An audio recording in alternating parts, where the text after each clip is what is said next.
Good evening, everyone, and welcome back for our third panel. In this panel, we are exploring the more macro theme of the school system, the global school system, because we have some international educators on this panel. So I'm delighted to be joined by Andre, by MEGEL, and by YAMINA. And we are a person down. The lovely Lekka's not very well tonight, so she sends her apologies. Hopefully, we'll get her on a future event. So same format, 5 minutes for each of you. We've got a little bit longer for the Q&A on this one. So audience, please do pop some questions and some thoughts in the chat for our three authors. So Andre, it's fab to finally see you. I know we've had a few emails over the last year or so. Tell us all about the book that you have produced and published, and how you became a writer and how you got the book published. Sure, thank you, Hannah. If I can just start by obviously thanking you for organising the event, and it's incredibly amazing how fast a year goes by, isn't it, since that email that popped in the inbox from you. Yeah, so this is my book, Leading Your International School. They say never judge a book by its cover, but I mean, come on, seriously, I think you will rarely find a book that has a better cover than that. So, yeah, I moved internationally in 2015. And I'd been working in a state school in the UK for around about 8 years.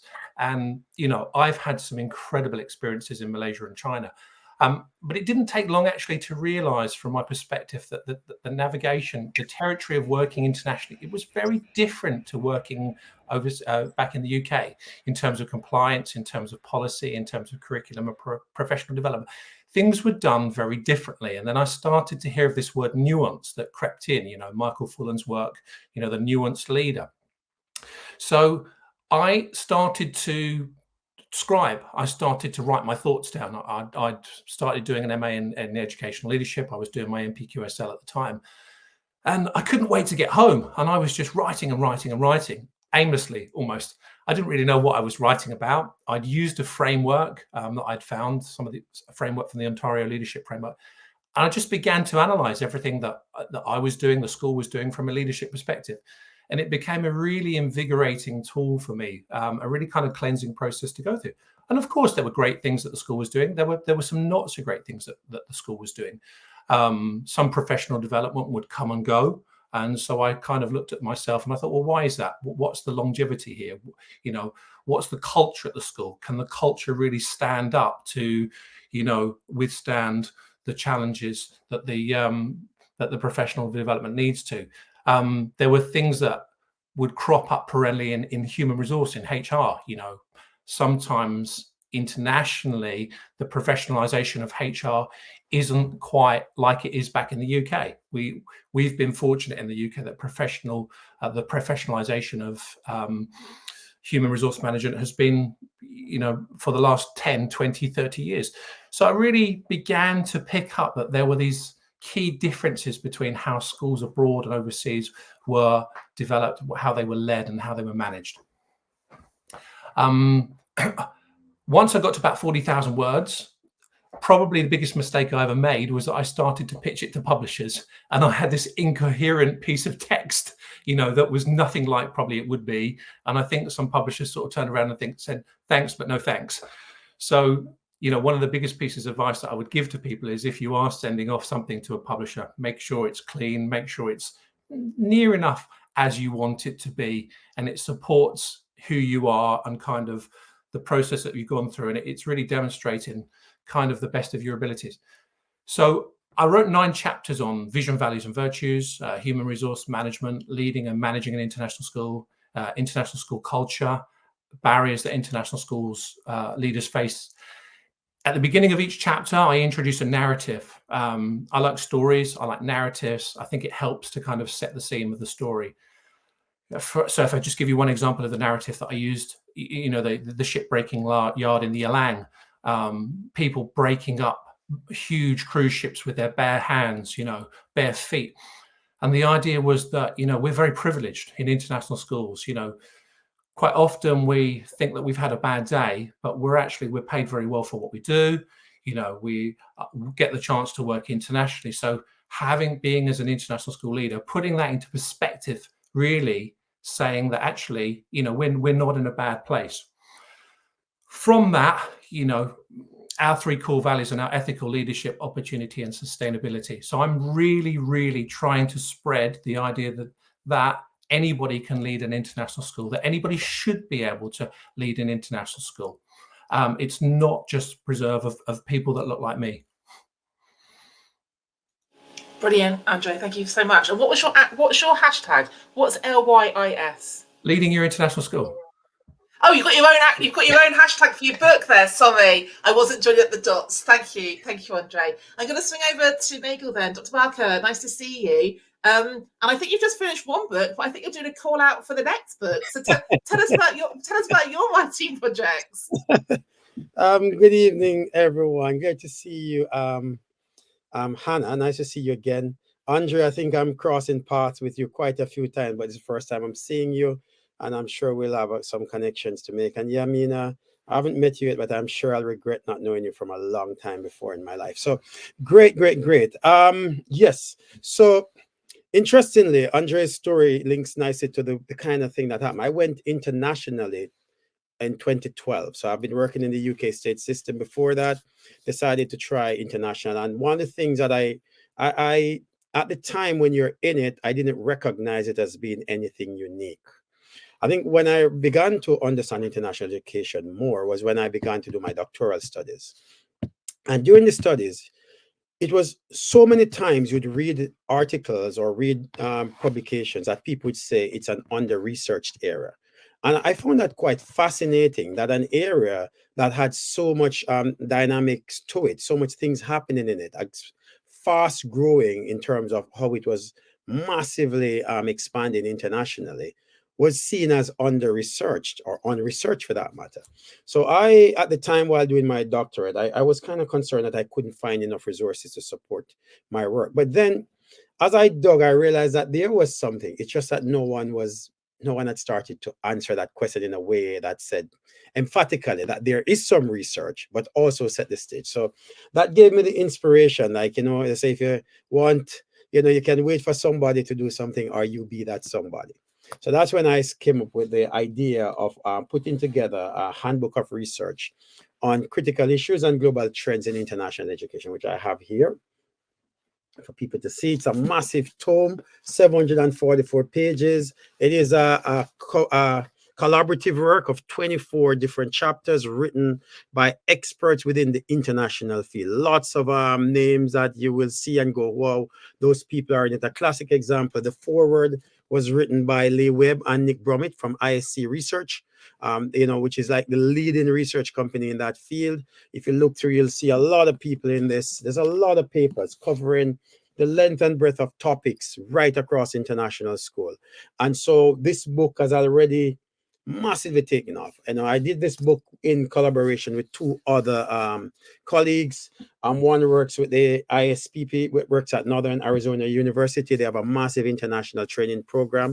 And Liam, who is a head of school at International School of Lusaka. So we collaborated on this, and it took us a year to get, we started off with 62 proposals. And then by the time we had about 48 chapters to work with, and in the end, we selected 24 that was ready to go. So this is out there now, and anybody who is researching, this is going to be an intersection for any research written in the next couple of years in international school, because pretty much everyone who had anything out was getting those inside of this book. Now, you did signpost the fact that I do have a second on waiting, because I was kind of going to wait and see what happened, but I've gotten so many people contacting me. So we just put a call for paper out for the next one, just called Issues and Trends for International School Leadership, which kind of intersects with what Andre is doing. And so it is just, and that already we have had maybe about 15 proposals already through that. So that's really going fine. I think there's a nice little thing to say here. Now, prior to this book, I had not published, but I've started like 25 different books, like started a lot of books, but never get there. When I say books, that's a very loose way to think about it. But I always wanted to write a book. And I think what I did was I started a podcast called Your Book, Your Story, to try and figure out why people, what they did to overcome that kind of fear of writing a book, and I kind of reached out to people who had written only one book or written their first book. And so I listened to their story, and it was a bit of a narcissistic, it was more like for myself rather than for them. I wanted to hear their stories. And to be fair, it really motivated me. And I realized that their story was no different from mine. They just did it. And so that helped me to push through. So my thing is that this is a massive contribution to a field that is considered to be unresearched, under-researched. And my answer to that question that, is it isn't under research, but what we didn't have was a kind of compilation of the resources of a research. So what we have here is one step, and I'm continuing to add more and more to that. And a lot of people feel like this is a nice brick in the wall of research for everyone to know about. So thanks for think brick's the right word, MEGEL. Like Richard has put in the chat, that's a beast of a book. It is. It's a big old book. So you're not going to miss it on a bookshelf, are you? Awesome. Thank you so much. Last but not least, then, YAMINA, your book it's whisked away to the publishers. It's not actually been printed yet. Tell the listeners, tell the audience all about the book that you have been working on. I know you're still in shock that you've actually written a book and it's not here with us yet, but share your story with us, YAMINA. I mean, it doesn't help my imposter syndrome when I see that beast of a book. I mean, come on. It has inspired me, though, so thank you so much. So hi, everyone. I finished after about 2 years writing a book called Thriving in Your First Years of Teaching. So I'm going to start with the other way around about the publishers, because that's actually the reason why I decided to write the book. I was approached by Delana Spencer from Sage Publishing, who contacted me through my blog and said, oh, look, I've been reading some of your blogs. I've heard about the work that you're doing with early career teachers, but also just beyond. And I wondered if you could have a chat. And I've always said I would never write a book. I just don't have the time for it. I'm currently a deputy head teacher, but I'm always also, for those of you who don't know, I do lots of other little things, and everyone says I'm always everywhere, but that's just because I love education and I'm really passionate about it. But I just never thought I'd be passionate enough to write a book. I'm also dyslexic, dyspraxic, and lots of other protected characteristics. Hannah talks about it almost like me collecting them like Pokemon cards. But I just never thought of it. And it was Delana who said, look, if you don't write this, who will? And we had a few options, and she gave, we talked it through, and she said, what are the kind of things that you're really passionate about in education? And it came out from that discussion that I was really passionate about keeping teachers in education, that in the UK, we have a ridiculous number of colleagues who are leaving the profession. And, colleagues who started with me in 2009 have left the profession, and 13, 14 years on, I'm still in it. And I wondered why that might be the case. And one of the reasons I felt that was because at the early career stage, on the first few years of teaching, we don't nurture that amazing talent, those colleagues who are coming in, who are passionate, who are excited. And something the system does through workload and through many other factors just still seems to kill it out of them, and means that they're just spat out of that system that really needs them, who are passionate educators about their subject or their phase or those children. And so that's how I was like, okay. And she persuaded me through that and said, look, this is your legacy. You talk to me about your legacy. This is it. And I was like, damn it. And I'm not going to lie, I gave her those words because I said, my mum and dad always said teaching is a legacy. And she just knew what to say. And so I ended up saying yes. And I always felt like an imposter. And Hannah knows, because Hannah's had to meet me lots of times over the last year to try and hold me to account. I really need accountability. Somebody to hold me to account. And Delana, my editor, is absolutely sensational, just fantastic, kind of really, really positive. But I also need a bit of a hard line. And that's what Hannah did for me. And I love it because, I know that this is the book that is needed for those early career teachers, but also beyond, I hope. And I wrote it because I struggled as an NQT. I, used to get these RIs, requires improvement, inspectors would come in and say, well, she's not good enough to teach. Is she ready to teach? It was quite challenging for me. And I can't believe that now, all these years later, I'm here and I'm a deputy head. And I wonder that if my mentors had given up on me, if I hadn't met the people I had through my coaches and mentors, would I still be here? Maybe I would be one of those statistics. And so having struggled, what I've done in this book is, written the book that I needed. in 2009 and written the book. So much of what I do is I consume knowledge. I love reading so much about education, and sometimes it's a bit too much. And I wanted to write a book that was small. It's about 10,000, 15,000, I think it's about 15,000 words. Very small, snappy, 5 chapters, but people, they can flick in and out, whenever they need it. And the chapters include things like, thriving in your early career school, to thriving in your classroom, to thriving, thinking about your workload and well-being, and things that I thought were practical strategies to help them stay in education, understand that they're not alone. And I think sometimes, particularly when you're new to teaching, you just feel like you're just surviving. And that's why the title is Thriving, because that's exactly what we need our educators to be doing. And it's not because they don't want to, it's because the system is really challenging at the moment, particularly if you're in the UK. It's a really challenging system. So I hope that this book provides our colleagues with really practical strategies to really break those things down. Like, I was never taught, how do I set cover? What do I do if I'm not meant to be in? Or how do I do those basic things? Or how do I actually manage that workload? Like, somebody plans a lesson in 10 minutes and I'm sitting here 3 hours later trying to plan. And the book gives those practical strategies based on my experience, but based on colleagues who I've worked with. And I've had some amazing colleagues like Hannah Wilson share their wisdom and their voice with the readers. And so I hope that the readers will really benefit from that practical kind of advice, that wisdom, and that experience and expertise. And hopefully, my aim, and it's a big one, is to keep more teachers in education as a result of that book. Yeah. Fabulous, Yamina. Thank you. I love the fact you always call me Hannah Wilson rather than Hannah. There's a few questions from the audience about how do they pre-order. I've said if they Google the Little Guide series of Yamina BIBI, there is a pre-order, isn't there? Yes, there is. I mean, yeah, I keep giving that link as well, and everyone's like, "Oh, it's not arrived yet." I'm like, guys, because I know, and it was supposed to be here in June. That's now going to be out in September, isn't it? So we need to wait a little bit longer, but it will be with us soon. And you use the word legacy. I'm going to come back to you, Andre, because you used the word longevity, and I want to pull some threads here out from what the three of you spoke about, because this idea of longevity and legacy in an international context. I'm just back from the UAE visiting international schools over there. I know the kind of mobility, the turnover of international staff can be quite high. So tell us a little bit about how you explored that theme within your book. Yeah, and I'm sure probably it's something that Dr. Barker has also explored in his book. I think there's some research that varies between 18 months and 2.5 years. But it's very hard to uncover that research. So what we want to do is we really want to ask those questions. We want to put those questions front and center and say, look, is this a reality? Where is it a reality? Is this in North or South America? Is it in Asia? Is it in Europe? What are these situations? Is it a relationship between board, owners, governance model, and principal? Are principals doing due diligence when it comes to the contract, that they're signing?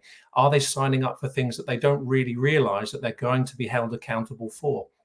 So I think moving forward, what we want to do is we want to become a sounding board for international school leaders who can approach us, who can say to us, look, I am thinking about working such and such a country. What are the cultural nuances that I really need to be aware of? Just something simple as, being in China, putting your hand on, a child's head, something like that we've grown up and doing something, but it's deemed very culturally insensitive and inappropriate within Asia. So, yeah, it's a huge area for exploration. I mean, data from the Council of International Schools still reveals that around 85% of international school leaders are still male, white males. So we have a huge way to go in terms of leveling up international school leadership. And that's my mission. My mission is to level up international school leadership. I want to be that person who really instigates a change, and a change for the good. Thank you, Andre. And I want to pick that up as a thread for MEGEL about global majority international leaders, because it is a white majority space from my experience of visiting a small patch, the UAE. And there was a really interesting panel at the conference I went to, the Teach Middle East Leadership Conference. And there was a panel that discussed racial equity, racial representation in particular. Is there a section of your academic book, your research, that looks at race and racial representation in particular? Yeah, I mean, as I said, it's 24 different writers. We do have a lot of that's quite, I'd say maybe a quarter of the chapters in the book looks at equity in the international space. We have one from Dr. Hammer that looks at how local teachers in some countries are paid at different rates compared to international teachers. That's an interesting one. It's called The Elephant in the Staff Room. That's an interesting one to look at. There are some that looks at the feelings of belonging for teachers in those spaces and why some teachers of let's say Africa, this one's a specific one about African American teachers, why they don't feel comfortable in many of those spaces, because it's just not a space that is quite welcoming for them. We have some that looks at students from non-elite backgrounds that are in some schools of this nature. So it, then we're talking also, it gets into the kind of equity in terms of language, multilingualism, and so on. So what we have got here is a compendium of research that pretty much opens, it brings it together and have it's a conversation starter. So many of these papers are research papers, but what they do is open the conversation for other people to explore. What I was hoping to do is just create a gateway for that to happen. And I think the response from the international community is that we really needed this, because now people can maybe refer to this or refer to a piece of research that is out there. We do have a few papers as well that are written as essays that challenge, for example, the IB and its ideas and whether it lives up to its ideas. As you go further up, you realize it's a very, it's not a very layered organization or diverse organization in terms of how it is set up as well. So there are some real interesting papers there, because that was the idea, that it wasn't my thoughts only that is in it. So, I think that's the whole point of the book, is that it is just a research handbook.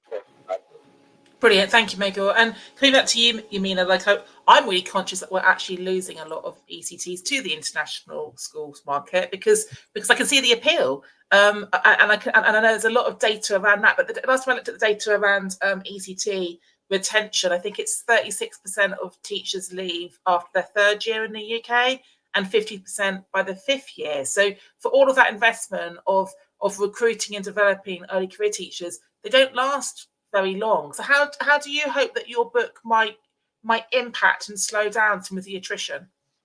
I think the key thing is sometimes colleagues feel alone and they feel like their voices aren't heard, or they feel like the issue that they're facing is just theirs and it must be them.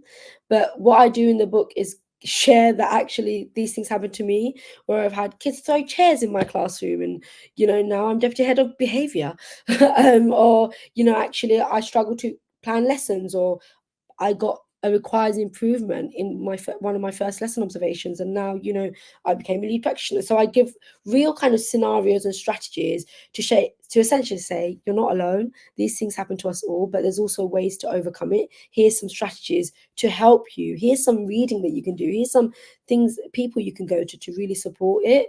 The other thing that I do in the book is talk about building a network. And I think as I've moved through my career, that's what I've been really lucky to be able to build. And again, these are things that you're never taught. Some people it looks like they just know how to do it. But the thing is, we all know somebody. I've modeled that on you, Hannah. I've observed you. I've watched you. You are my role model when it comes to networking and building that network, and it's real inspiration for me. And so sharing some of that, how do we build that network and how do we leverage our networks to support us personally and professionally? And I think so much of this has become, these are professional selves, and that, our work, we talk about work-life balance, but something that Hannah taught me was about work-life harmony. I love my job. I actually do a lot of work outside of school because I find it fun. And always people say, oh, why do you enjoy that? Because it's my red thread. It's what I love doing, and I'll do it, I think, for the rest of my life. But making people feel like it's one or the other, when actually these are the whole selves. And when you're thinking about educators, when I'm thinking about my friends who started the careers with our careers together, lots of them are in the Middle East, and they've gone because there's a real drive. It's almost, rather than it being a pull factor, I feel like it's a push factor in the UK at the moment. Unfortunately, the workload is humongous. Schools aren't helping by adding constantly new things to do, shiny things to do, and so it feels easier to just go. And I have lots of friends who've done this: go to the Middle East, go somewhere else where they can just be a teacher, and I use that word just. I have lots of experienced colleagues who have gone from senior leadership positions to just being a teacher because it's easier, it's better pay, and they've got harmony. That, you know, they go and sit in the sun for a few hours, they get to spend time with their families. You know, there's so many benefits. And I'm not going to lie, I'm very close to going to Qatar last year. You know, my friends are always saying, come to Dubai. And I'm like, oh, I love Dubai. And it, you know, there's so much of a draw there. And for people from diverse backgrounds like myself, you know, the draw of, I'm not going to lie, a Muslim country where everything's halal is also a huge draw. So what are schools doing to create inclusive schools that create a sense of belonging is something that I also tackle in the book. You know, how can you as a teacher kind of create those sense of kind of inclusive networks for yourself and leverage that? Because I know diverse ed, women ed, BAME ed have created those spaces for me and have helped me feel that sense of belonging. It's probably why I've stayed for so long in education and in the UK when, you know, Middle East has been calling me for a very long time.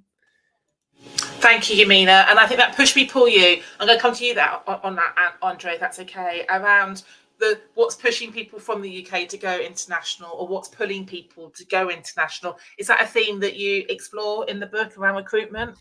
Yeah, it's a really good question, and topic that we discussed yesterday. Actually, in our podcast, we had a lady called Anna Peake, who's at Shrewsbury School. She actually worked abroad in the early noughties, and she's come back.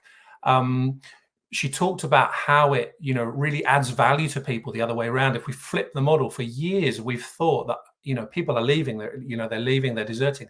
But if we actually see that it you know, as a well-being tool, if we actually understand that, you know, from a cultural perspective, from diversity, from me, you know, I have a Chinese partner, you know, I've worked in Malaysia, I'm going back to Malaysia in a month's time, you know, I have friends, you know, great Muslim friends. So it really has added to me as an individual that I can then come back to this country and I really appreciate even more that cultural diversity than I did. So I think, yes, we do have a crisis, but I think if schools were open-minded about how they, you know, can really see it as a strength rather than a weakness, I think we might be able to solve some of those shortages going forward. Thank you, Andre. I'm going to finish with you, MEGEL, because tell me if I've got this wrong. You were at international school overseas, but you're now at an international school in the UK. Have I got that right about where you work? Is that me you're talking? Yes. So yeah. yeah. So it's quite unique, isn't it? Working at an international school but being based in the UK. Right. So I did go international, and then after 10 years in the Middle East, in Oman, in Muscat, I came back to the UK as a head of section here. So I left there as a middle school principal. I came into another international school in the UK, and currently is 2 years now in my role, enjoying it. It's an American boarding school in the leafy areas of Surrey. So it's really, really quite nice to be experiencing the international experience while living in the UK, because that's a kind of the difference. Because when I came back, I was struggling with, am I going to go back into the system? Am I, while widely experienced, as Andre is pointing out, and you do come back really well experiencing, just having a kind of well-being feeling and more motivated to do certain things. I was worried that coming into the system, and it didn't matter to me where in the system I came into, whether I'd be ready. But as it was, I was maybe qualified enough to apply for a job in an international school year, and was I'm supported for that. But you know, one of the points that you mentioned, sorry, just to go into the whole idea of, you know, the way how in terms of people of color and so on, you know, one of the things that I want to always, a message I'd like to share is that, and it's that, you know, I am a Jamaican, educated at a university in Jamaica, but no one knows the name of it, who came to the UK and came into the UK system, went internationally, got educated, did the work, got into positions in the international scene, returned, and is now an international school principal, right? And the point is, in every one of those settings, I made a decision to apply for roles and put myself forward and put myself head to head. In this current school, when I looked at the senior leadership team, when I was applying for the job, there was not a person of color on that team. It's very easy to look at that and go, I'll never get this job. It's very easy to look at that and say, there's no space in this team for me. And will I have a voice? Will I have a place? Will I have space? I made a decision that I want to always feel like an imposter. So I want to come back to Yamina's point about an imposter. I am never, ever comfortable not feeling like an imposter. That is my motivational piece to anyone, that the imposter syndrome is the feeling you want if you want to be successful. The moment you are in a position where you're like, I'm okay, then you need to start moving again. You need to get used to feeling comfortable in the outside of your comfort zone. And so I have stepped many, many times into those spaces simply because I have decided in many cases that I love being an imposter or feeling that feeling, because it told me that I challenged myself. So I'm only saying that because one of the things that you mentioned around those spaces, these spaces are white spaces because the history of these spaces were rooted in the colonization history. It is for people like us to step out and say, other people can step into those spaces and for people to make those decisions. So what we have to do is stop self-selecting. I'm saying that for me and for people who are out there like me. All of the spaces, even in the UK, if we fight and push and fight enough, we'll have enough people out there who will be listening. So, I love that. And I also want to add as well, Megel, about the fact that when you came back, you reached out to me to say, like, I'm back and I need to network. Where do I need to go? Who do I need to be networking with? So going back to Yamina's comment about building connection, building community, belonging, we have to be quite proactive in how we do that.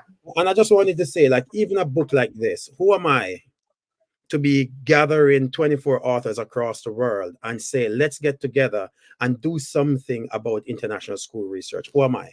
It's simply just a random person who said, let's do it. So I'm just putting that out to say anyone can. And there's no magic in any of all of this. It's simply a will to contribute. So that's my message. Perfect. That's a great way to end. Thank you, all three of you. Great to see you, Andre, Megel, and Yamina. Thank you for the work you've done. The barriers you've navigated to actually get the book to the printer. I can't wait to see the hard copy. And thanks for being here and for sharing the work you're doing. I'm going to put all the links out in the follow-up email with the recording so people can go onto Amazon or their preferred book publisher and buy their books as well. So please go and enjoy your evenings, have your dinner. And we're going to welcome our last panel onto the live stream. But thank you all for joining us tonight. Thank you, Hannah. Thank you. See you later. Thank you. Bye.